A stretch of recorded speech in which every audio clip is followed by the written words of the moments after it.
And hello, friends. We welcome you to another episode of Chapters here on Armstrong Television. Chapters is the show that profiles authors, editors, and publishers in West Virginia, Ohio, and Kentucky. I'm your host, Eliot Parker, and it's great to have you with us.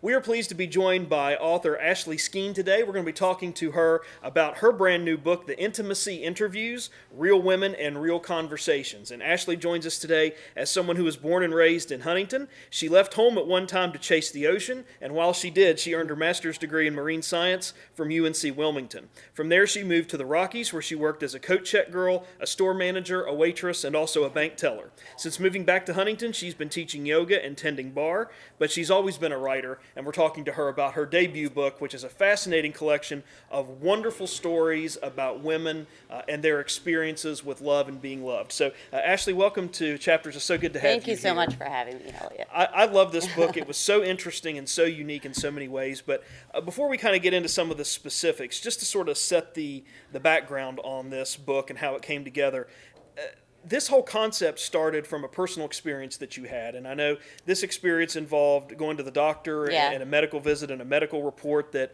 really frightened you at one point. Can you tell us a little bit about what that was and how that kind of led into this project? Yeah, sure. So I was 38 years old and at the doctor and getting tested for an STD. And the doctor just was very disparaging towards me, almost shaming me, which wasn't far off because I kind of felt the sense of shame, like, what's happening in my life? I'm 38 years old. I'm almost 39. I just keep making one bad decision after the other in terms of relationships and men. And so, about a month later, I kind of knew that something had to turn around at that point. And then about a month later, I had the idea to interview women and kind of compile their stories and start to try to figure my own stuff out a little bit as well. Very good. And I know that one of the themes of the story, or maybe the central theme, is that you are interviewing and sharing experiences from women who have had their own struggles with love and being loved. And I just wanted to ask you, why does that seem to be a problem, or at least with the women that you interviewed, it seemed to be a common theme when you read all the stories, is why did you feel like, maybe for your personal experience or from hearing their experiences, is it difficult for women to love and to feel loved? For starters, I don't think it's just women. I think it's universal. And I think a lot of times we get ourselves in situations out of fear, that we'll always be alone or that maybe we won't find anyone else. Maybe we come at relationships from the wrong space. And that's what kind of leads us down. We just want to be loved so badly. We throw ourselves into the wrong arms and don't ask for what we need because maybe we don't know what we need at the point when we're getting ourselves into relationships. That was kind of certainly the case with my marriage. Is when I got married, it was fine, but I didn't know what I needed yet. Very good. And I know that in this collection of stories that you interviewed people from really all over the country, North and South Carolina, California, New Jersey, even here in the tri-state regions, Ohio, Kentucky, and West Virginia. Even had somebody from Hawaii who we'll talk about here in just a little bit. But how did you go about conducting these interviews, and how did you find all of these women from all of these different areas? What was that process like? The women found me. I've had a blog ever since I moved back to Huntington, which was over 7 years ago now. And so I had this blog, so I posted an open letter on the blog, asked my friends to share it so that I could reach people that I didn't know. I wanted to talk to strangers, just so that I had no sort of lens on their life already. So these were women who reached out to me and said, hey, this sounds cool. I want to talk. I want to tell you my story. And conducting the interviews, very, very casual. Sometimes the women came over to my house, or I went to their house, or we met in coffee shops, just somewhere, especially with some of these more fraught conversations, definitely, in privacy. But it was just a casual conversation. Did you find that women were reluctant in some ways to talk about certain aspects of their situations, or was it a situation where they felt like this was kind of a conduit for them to really tell the whole story as they wanted to be told, or was it a mix of the two? Did you have some more reserved and some very open? How was that process like? I feel like everyone was very open with me. And two things. I told them their stories would be anonymous. So what do you have to lose, really, by hiding some things or putting a rosy coat on others? And I think I've been told I'm a very easy person to talk to. So I think that helped too. And during these interviews, I wasn't afraid to say, like, yeah, I've been there. Oh, you think that's bad? Listen. Sure, absolutely. Yeah. And you changed, I think, I read where you changed a lot of the names of the women that were interviewed. All of them. To respect their privacy. Yes. So the name we see in the story isn't necessarily the real name of the person that's being telling the story, right? Correct. And I let them pick their own aliases, which is why you get some really fun names in there. Which story? I know you have so many, and they're all so good. Which story, when you heard about it, or when you read it, or when you're looking back at the book, was the most impactful, or the most powerful, or the one that still kind of makes you pause and kind of think about that situation? There was definitely one. It was maybe late November, so a few months into the project, met up with a complete stranger. And who she was as a person inspired me. What she had survived in her life inspired me. And I had to drive a bit to get to this interview. And I just remember thinking on the way back, I'm doing something big here. Something big is happening with this project, and it's bigger than me. And so that one stands out in my head. And that's Karen. Karen, okay, Yeah. very good.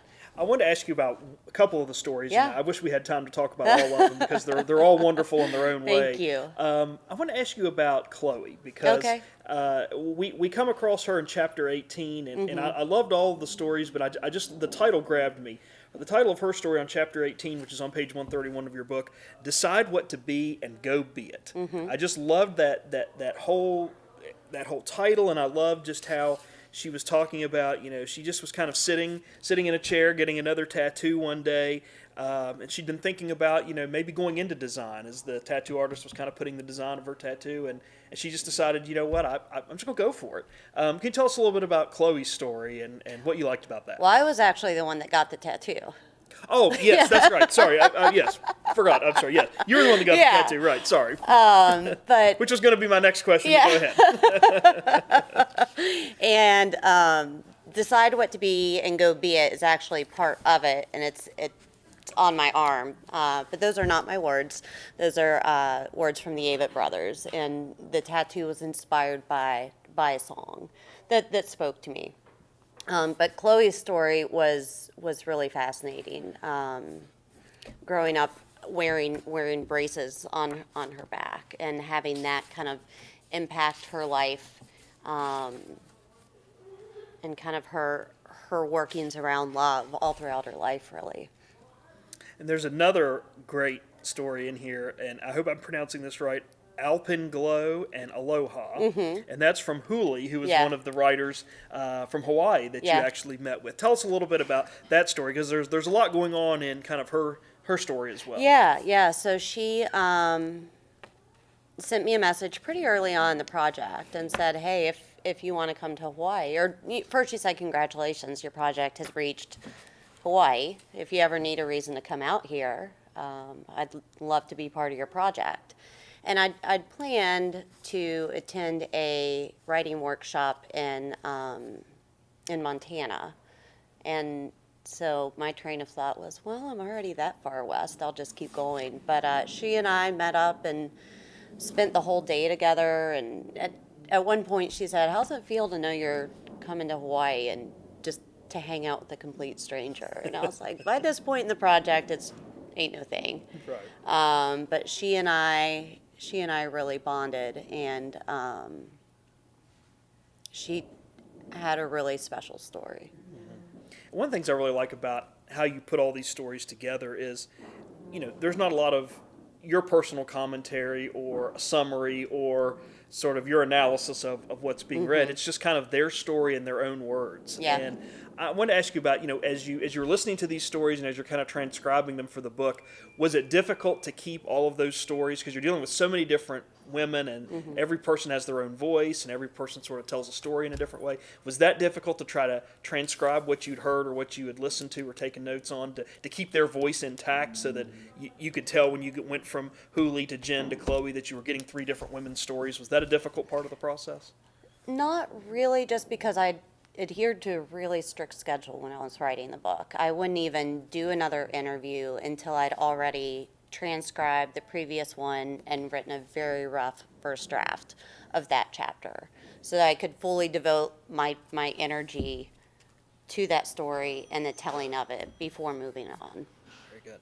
I want to ask you about yoga, because Okay. this comes up in several stories, Yeah. and in Jen's story in particular, in chapter 24, she talks about, I'm back, this Monday's my first full day off in a while. It's been a week since I've gotten back from a trip that she's taken, and she says, I'm finally starting to feel like I'm pulling it all together. I attend a yoga class, and when I turn my phone on afterwards and look at my missed texts, tears come to my eyes, and I sit in my car for a few minutes before driving home.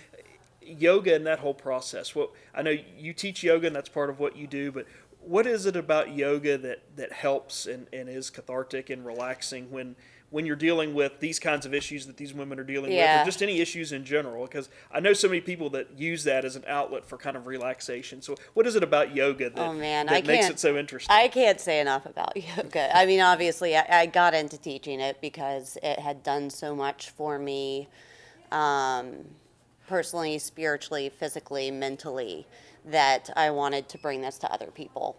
The relaxation skills that you learn in yoga, there's something that we call taking it off the mat. So you learn these things in yoga, like staying present, even though you're in a pose that's uncomfortable. Just staying there and breathing there and kind of really questioning, okay, what's going on to make me feel uncomfortable?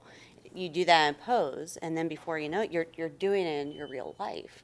If you're in a situation with another human being, it's maybe someone close in your life, and that feels uncomfortable. Okay, what can I learn by being still with this?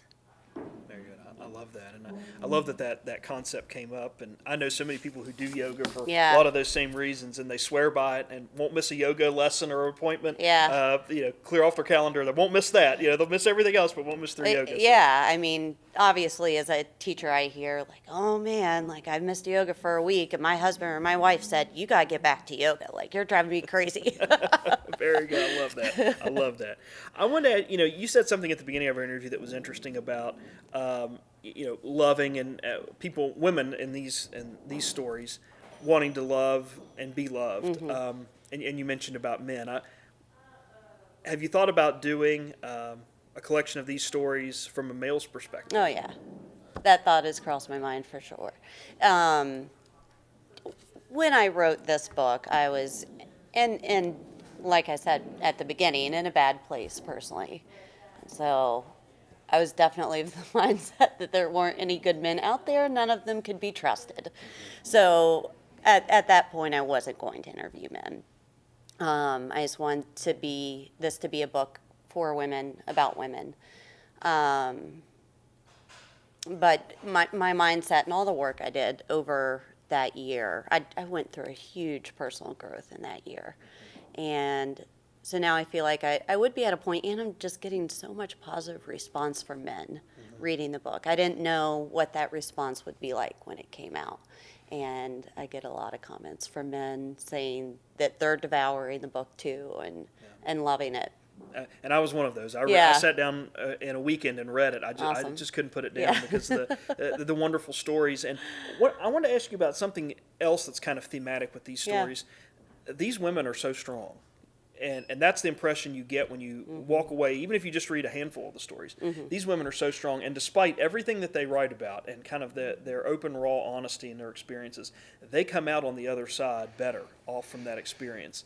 Can you talk a little bit about that? And I would love to meet any of these women just to ask them, how were you able to hold it all together? We talked about Jen's story here a minute ago, and she coming right out and saying, I feel like I've got it all together, but it wasn't until yoga. But can you talk a little bit about that, about coming out on the other side and the strength and poise these women showed under such difficult circumstances? Yeah. I bring it up at one point. You survive it because you have to. And sometimes there's no other choice.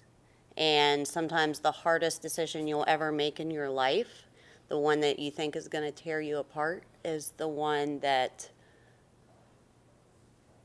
turns your life around and brings you to the place you always needed to be.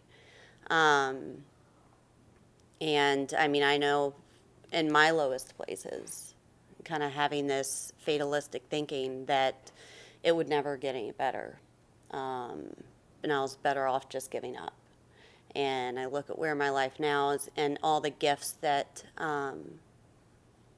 it's given me, and I'm so glad I rose above all of the struggles that were put in my way. And that's kind of what I really hope that people get from this book, because it's hard. Like, this stuff is not easy.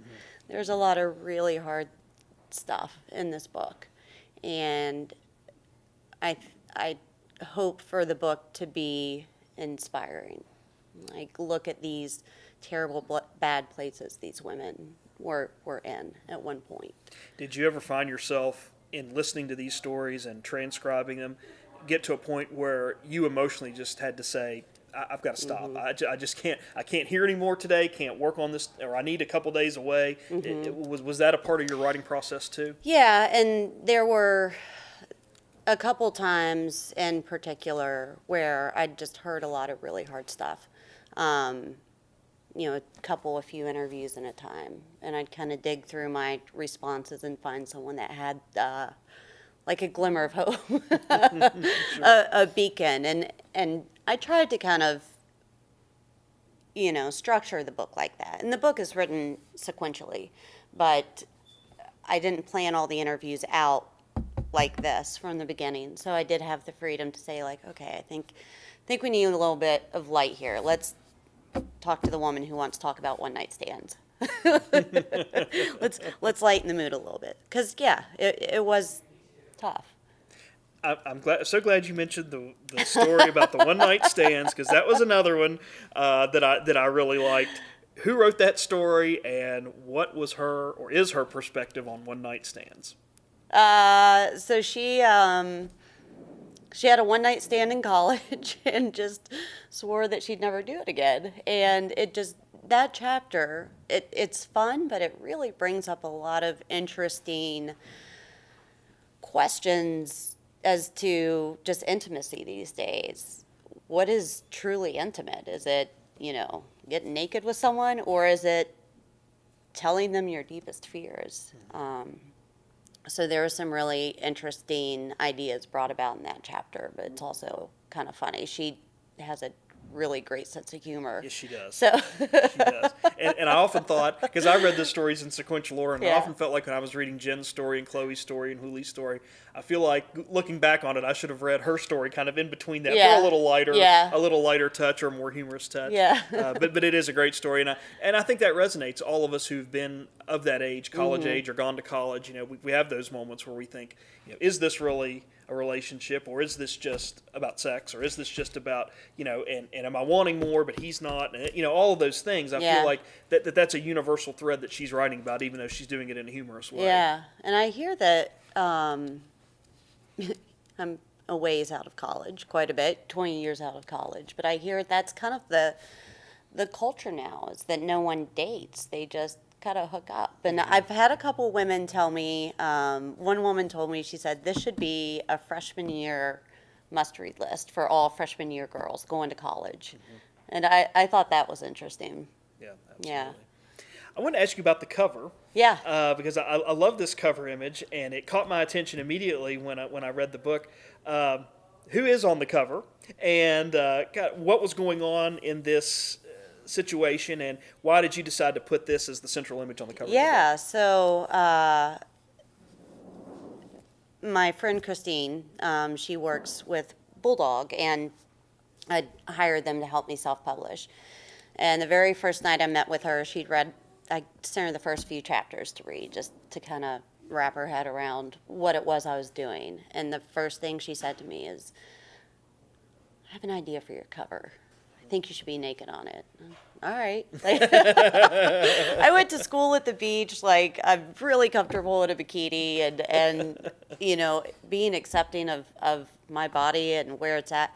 That's another very huge gift that yoga has given me. Huge is acceptance of my body in whatever form it's in, as long as it serves me. So yeah, I had no problem about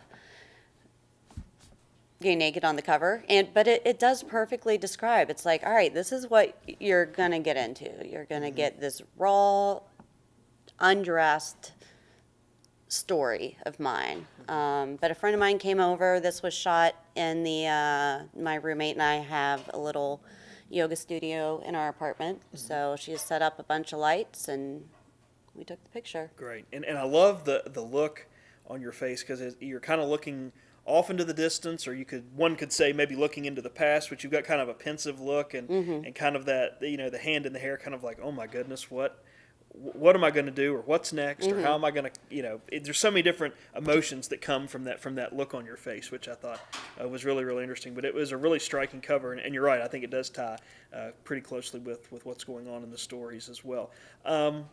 So as you think about, your next project, are you going to do a next project? And if so, where are you going to go with it, and what might be the focus? I don't know. It's funny because it's like you put out this book, which is a ton of work, and the first thing people ask you is, when's your next book? It's like, I am still trying to, one, emotionally recover, two, financially recover from writing this book. So I haven't really thought about it yet, and I just really want to concentrate for a while longer about getting this book into as many hands as I can.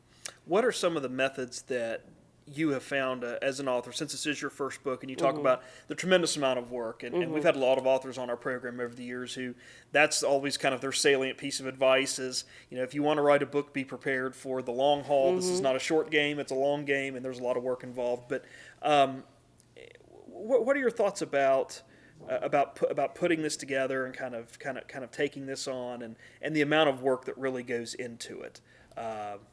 Can you talk a little bit about that, and just what your whole process was like as you were doing the interviews and transcribing, and some of the behind the scenes work that we often don't see when we see the finished product? I killed lots of trees, just writing and rewriting and rewriting. I feel like I could quote the entire book to you verbatim. Where I set myself up for success is in two ways. Due to the nature of the book, I'd kind of put it out there that this is what I was doing. So I was having people ask me about it all the time. So even when I felt like kind of giving up, that's the last thing I want to say to people is like, oh, I'm not doing it anymore, because people were kind of excited for me because I was talking about it. And the other thing was I kind of had this year timeline, because I said I'm going to conduct this project for all of my 39th year.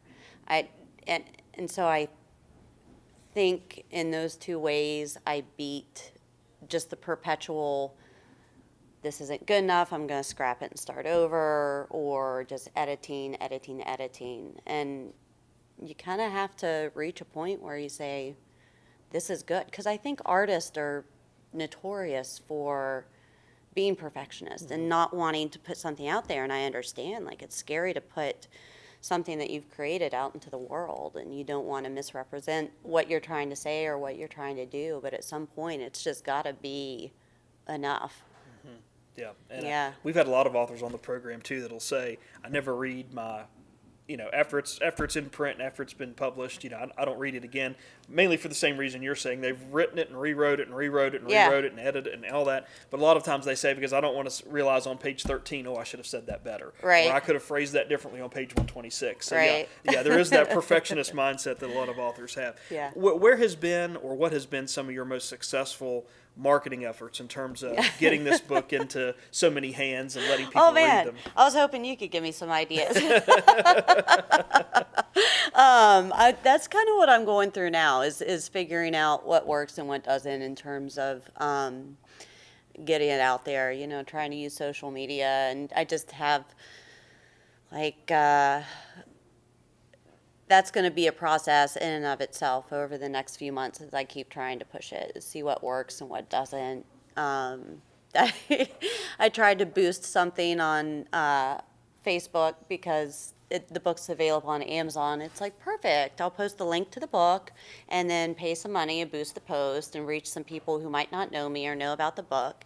And Facebook banned the ad because of nudity. Oh, okay. So it's like, so that great idea went away. Yeah, it's all a learning process. I've had all sorts of jobs, but not a single one of them has been in marketing and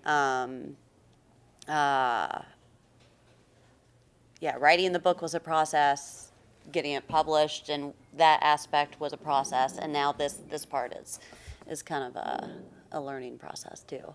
So in our final moments with you, Ashley, today, if anyone wants to get in contact with you to talk to you about this project or the interviews that you did, how you went about doing them, how can they get in contact with you, first of all, and where can they get copies of your book? Okay. The book is available here at the Inner Geek in downtown Huntington.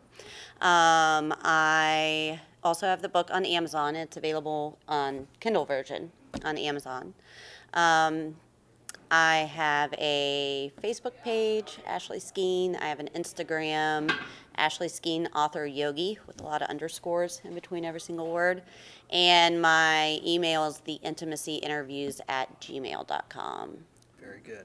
Our guest today here on Chapters has been Ashley Skeen. We've been talking about her latest book, The Intimacy Interviews, Real Women and Real Conversations, a fascinating book that I encourage everyone to read, not just women, but men and anybody who has been in a relationship or has had those relationships that haven't gone well, or there's been all kinds of a variety of different circumstances that have kept that relationship from being as strong or as successful as one thought it would be or should be, to check it out. It's a wonderful story, a wonderful poignant, powerful stories from real women who are experiencing that concept of trying to love and trying to be loved, which is, a universal ideal we're all trying to achieve. So, Ashley, congratulations on this outstanding book. And thank you. As you keep working on more projects and keep doing things like this, we'd love to have you back on to talk about it. So I'll come back anytime. Thank you. Thanks, Ashley.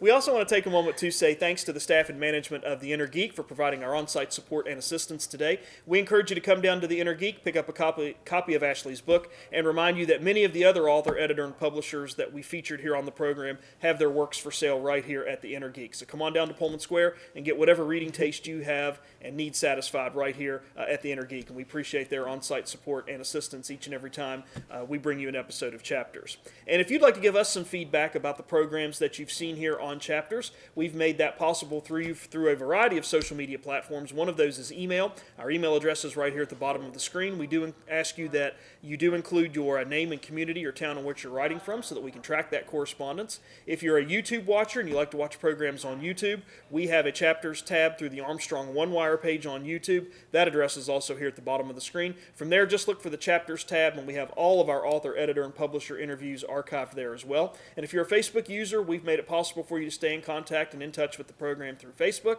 and that address is here at the bottom of the screen. What you'll find on the Facebook page is more of the recent author, editor, and publisher interviews archived there, and you can comment on those interviews, share those to your Facebook page, share those to other Facebook page groups that you may belong to. So whatever you like to do and however you like to interact with programming and content via social media, we've made that possible for you to do that here on Chapters as well, via Facebook, YouTube, or email. And we know many of you have engaged with us through those platforms, and we appreciate that so very much. So please keep those comments, feedback coming. Please keep those Facebook shares and repostings coming, and keep all the YouTube comments and feedback coming as well. We appreciate all of that so very much. And that's going to do it for us this time on Chapters, but please come again next time. And in the meantime, stay tuned to this station for news and views that impact you and your community.